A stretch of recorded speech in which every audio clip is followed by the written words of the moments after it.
जय झूलेलाल साथियों, अॼु मां तव्हांजे लाइ वठी आयो आहियां मज़हब, ज़मीन ऐं जंग जी कहानी।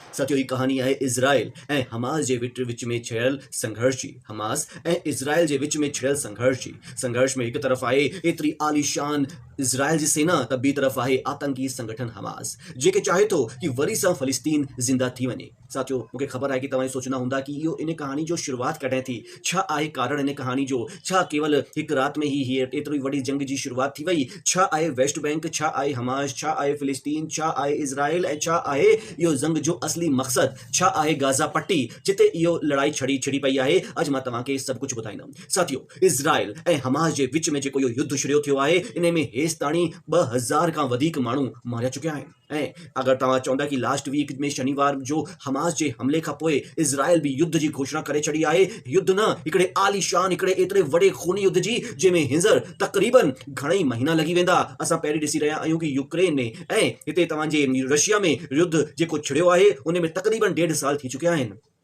ऐं वरी हाणे इज़राइल ऐं हमास, इज़राइल ऐं फ़लस्तीन जो युद्ध, इज़राइल हमास खे नेस्तो नाबूद करण जी हिते घोषणा करे छॾी आहे, ऐं हमास बि दशकनि पहिरीं, घणनि सालनि पहिरीं दुनिया जे नक्शे सां इज़राइल जो नामो निशान मिटाए रखण जी कसम खाई रखी आहे। साथियों, इन संघर्ष में हिकु तरफ़ आहे इज़राइल जी सेना, त ॿी तरफ़ आहे आतंकी संगठन हमास जी सेना। हू सेना कान्हे आतंकी संगठन हमास जा लड़ाका आहिनि, जेके फ़िलिस्तीन जे पक्ष में आहिनि, ऐं इन संघर्ष खे वठी करे दुनिया जा सभई देश बि ॿ धड़नि में बटी चुकिया आहिनि। ऐं हाणे मां तव्हांखे ॿुधाइणु चाहियां थो कि कहिड़ो आहे इहो इतिहास जंहिंमें मानवता जो क़त्ल थी रहियो आहे। इज़राइल ऐं फ़िलिस्तीन जे विच जी इन संघर्ष जी शुरुआत पहिरें विश्व युद्ध जे समय थी हुई। ऑटोमन यानी कि उस्मानी साम्राज्य जॾहिं हाल थी, उन खां पोइ ब्रिटेन फ़िलिस्तीन ते कब्ज़ो करे वरितो। फ़िलिस्तीन में यहूदी अल्पसंख्यक हुआ उन टाइम में, जबकि अरब जेका हुआ, हू बहुसंख्यक हुआ। अंतर्राष्ट्रीय समुदाय ब्रिटेन के फ़िलिस्तीन में यहूदी मदरलैंड ठाहिण जो काम सौंपी छॾियो हो। साथियों, इहो दौर हो 1922 जो, अॼु खां तक़रीबन 100 साल पहिरीं। ब्रिटिश शासन बालफोर जी घोषणा कई, जंहिंमें फ़लस्तीन यहूदियनि जे लाइ हिकिड़े नए राज्य जे ठहिण जो समर्थन कयो। इनमें कयो वियो कि अहिड़ो कुझु बि न कयो वेंदो जेको यहाँ जेके हिते मौजूद गैर यहूदी आहिनि, गैर धर्म वारा आहिनि, उन्हनि जे धर्म जे अधिकारनि जे ख़िलाफ़ हुजे। 1922 सां 1947 जे विच में पूर्वी ऐं मध्य यूरोप सां यहूदियनि हिते पलायन कयो, छो कि युद्ध ऐं पोइ सेकेंड विश्व युद्ध, इन दौरान यहूदियनि जो उत्पीड़न अत्याचार वधी वियो हो। फ़िलिस्तीन जा माण्हू शुरू सां ई यहूदियनि खे वसाइण में ख़िलाफ़ हुआ, ऐं उन खां पोइ फ़िलिस्तीन में हेब्रोन जो हिकिड़ो नरसंहार थियो। फ़िलिस्तीनी ऐं इज़राइल जी दंगे जी शुरुआत हुई।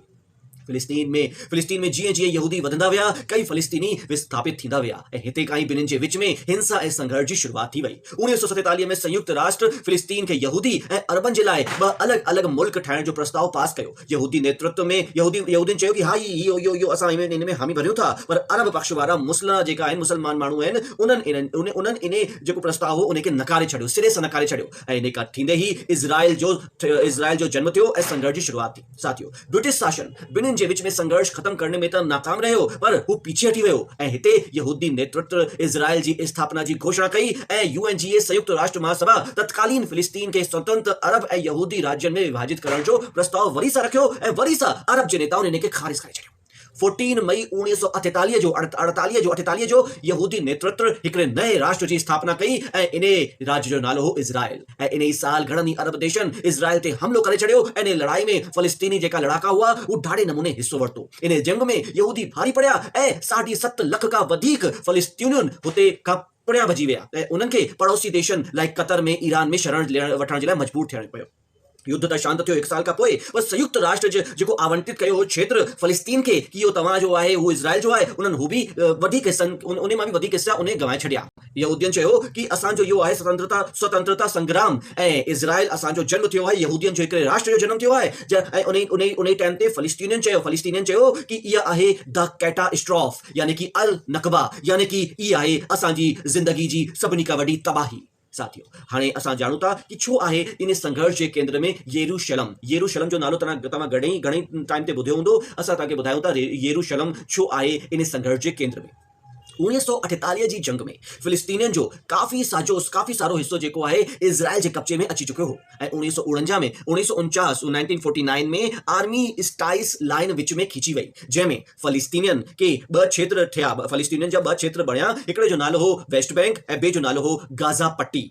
साथियों, तव्हांखे त ख़बर ई हूंदो, यरूशलम हू क्षेत्र आहे जिते ईसाइयुनि जा भॻवान यीशु मसीह पैदा थिया हुआ। इन करे उनखे जीसस पैदा थिया हुआ, उनखे उन्हनि जे लाइ ॾाढो ई वॾो पवित्र स्थल आहे। पर हाणे जॾहिं गाज़ा ठही वियो त गाज़ा खे गाज़ा पट्टी बि चयो वेंदो आहे। हिते खां क़रीब 20 लख फ़लस्तीनी माण्हू रहंदा आहिनि। फ़लस्तीनी सभई मुसलमान आहिनि ऐं मुस्लिम जाति जा आहिनि ऐं यहूदी सॼा इज़राइल में रहंदा आहिनि। ऐं वेस्ट बैंक जे इलाइक़ो जेको आहे उहो इज़राइल जे पूर्व में स्थित आहे, जिते क़रीब 30 लैक्स फ़िलिस्तीनी रहंदा आहिनि। इन मां वधीक मुसलमान आहिनि, अरब आहिनि ऐं वेस्ट बैंक में घणई सारा यहूदी स्थल आहिनि जिते हर साल हज़ारनि जी संख्या में तीर्थयात्री ईंदा आहिनि। साथियों, यरूशलम जेको आहे हू विवादित क्षेत्र आहे, जंहिंखे ॿई पंहिंजो चवंदा आहिनि ही मुंहिंजो आहे, ही मुंहिंजो आहे। इज़राइली यहूदी ऐं फ़िलिस्तीनी अरब ॿिन्हिनि जी पहचान, इतिहास ऐं संस्कृति यरूशलम सां जुड़ी पई आहे ऐं ॿई चवंदा आहिनि, ॿई इन क्षेत्र ते पंहिंजो पंहिंजो दावो कंदा आहिनि। हिते जी अल अक्सा मस्जिद जंहिंखे यूनेस्को जेको आहे उन विश्व धरोहर घोषित करे रखियो आहे, हू बि ॿिन्हिनि जे लाइ पवित्र ऐं अहम आहे।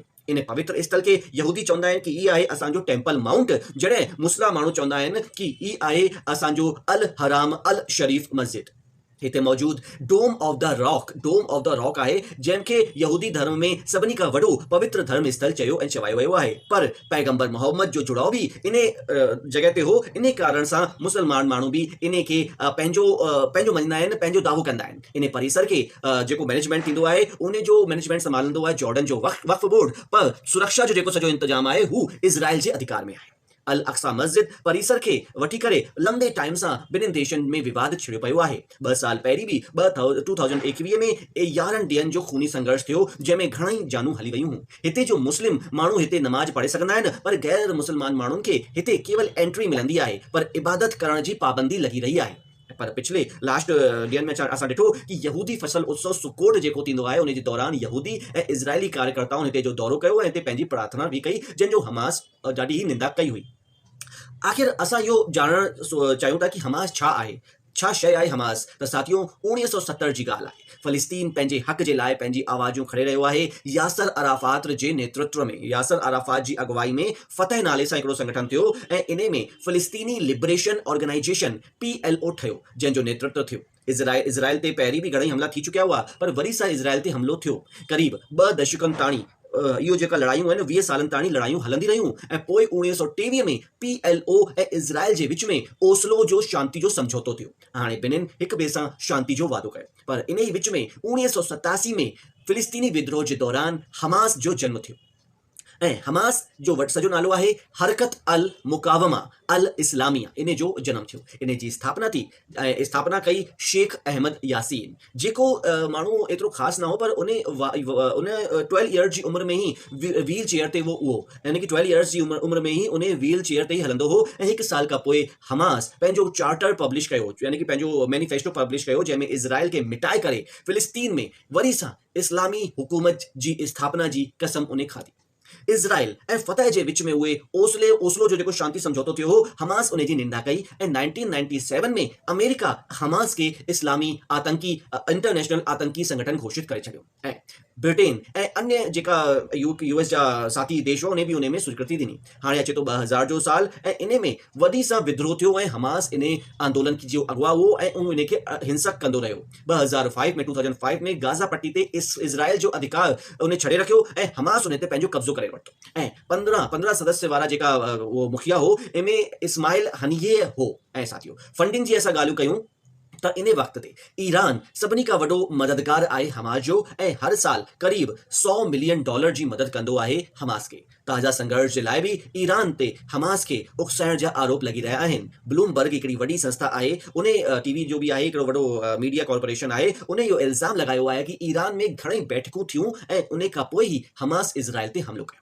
इज़राइल खे ख़तमु करे हमास पंहिंजो नयो फ़िलिस्तीन ठाहिण थो चाहे ऐं हू पूरे इलाइक़े में वरी सां फ़िलिस्तीन घोषित करे हिते इस्लामी साम्राज्य जी स्थापना करण थो चाहे। हाणे ॿी तरफ़ ॾिसी था सघूं कि इज़राइल हमले खां पोइ हमास खे पूरी तरीक़े सां नेस्तो नाबूद करण थो चाहे ऐं संयुक्त सशस्त्र सेना इज़राइल रक्षा बल यानी कि IDF जा जवान इन जी जवाबी कार्यवाही में लॻिया विया आहिनि। हाणे अॻियां छा थींदो साथियों? इज़राइल ऐं फ़लस्तीनी चरमपंथी संगठन हमास जे विच में छिड़े इन युद्ध में केवल हिकिड़ो ई विजेता थींदो। ही ना तो इज़राइल थींदो न ही हमास थींदो। हाणे साथियो तव्हांखे ॾाढो ई अजीब लॻी रहियो हूंदो, पर सच्चाई आहे कि विजेता त हिकु थींदो, पर न इज़राइल थींदो न ही हमास थींदो। इज़राइल ते इन हमले में ईरान जो हथ थी थो सघे। ईरान जा नेता हमले खे प्रोत्साहित करे रहिया आहिनि, समर्थन करे रहिया आहिनि। उन जो दावा आहे कि हू पंहिंजे मक़सद में, पंहिंजे मंसूबे में कामयाब थींदो। पर साथियो मुंहिंजो इहो मञणु आहे कि इन ॿई पक्षनि जा, ॿई साइड जा हज़ारनि जी संख्या में माण्हू मारिया वेंदा, ऐं जॾहिं इहो लड़ाई जो धुओं शांत थींदो त हिकु ई देश केवल सुठे नमूने पंहिंजे हित जी रक्षा करे सघंदो, हू हूंदो ईरान। ऐं साथियों इन युद्ध जा घटि में घटि टे परिणाम थी था सघनि, सभई ईरान जे पक्ष में ई थींदा। पहिरियों परिणाम इहो थो थी सघे कि इज़राइल जी कठोर प्रतिक्रिया खां पोइ सऊदी अरब ऐं ॿिया जेका अरब देश आहिनि हू अमेरिका समर्थित प्रयासनि खे अलॻि करे थी सघे।